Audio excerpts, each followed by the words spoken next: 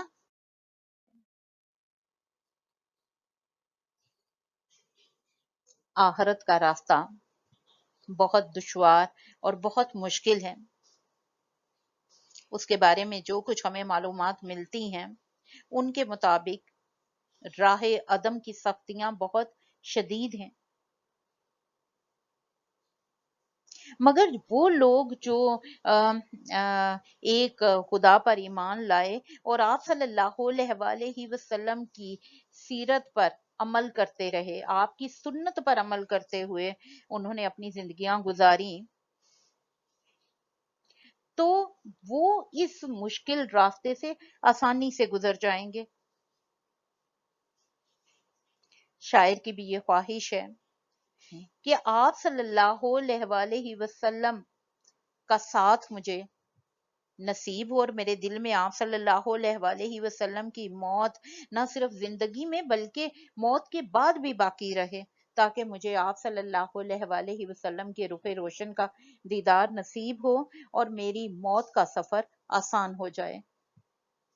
بقول شاعر، رشتہ میرا خدا کی خدائی سے ٹوٹ جائے، چھوٹے مگر نہ ہاتھ سے دامان مصطفیٰ۔ اگر اس شعر کے فنی محاسن کا جائزہ لیا جائے تو اس میں تشبیہ کا استعمال کیا گیا ہے۔ شروع کرتے ہیں بیٹا شعر نمبر 7۔ صف محشر میں تیرے ساتھ ہو تیرا مدح،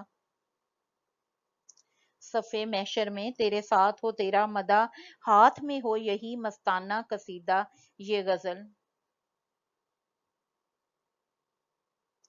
اگر اس شعر کے مفہوم کو دیکھا جائے تو شاعر کا کہنا ہے کہ قیامت کے دن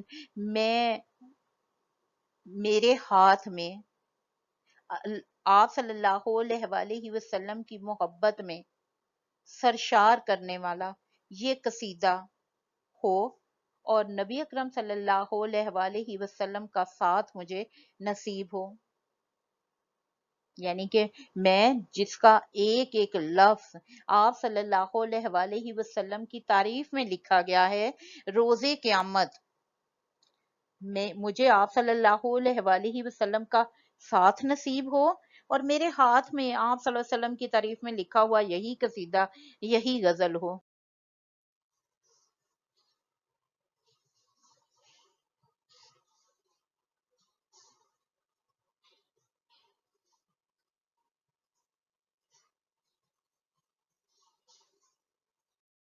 جی بیٹا، یہ 4 سوال ہیں آخر میں جن کے جواب آپ نے لکھ کر بھیجنے ہیں، اور انشاءاللہ تعالیٰ ملیں گے نیکسٹ لیکچر کے ساتھ۔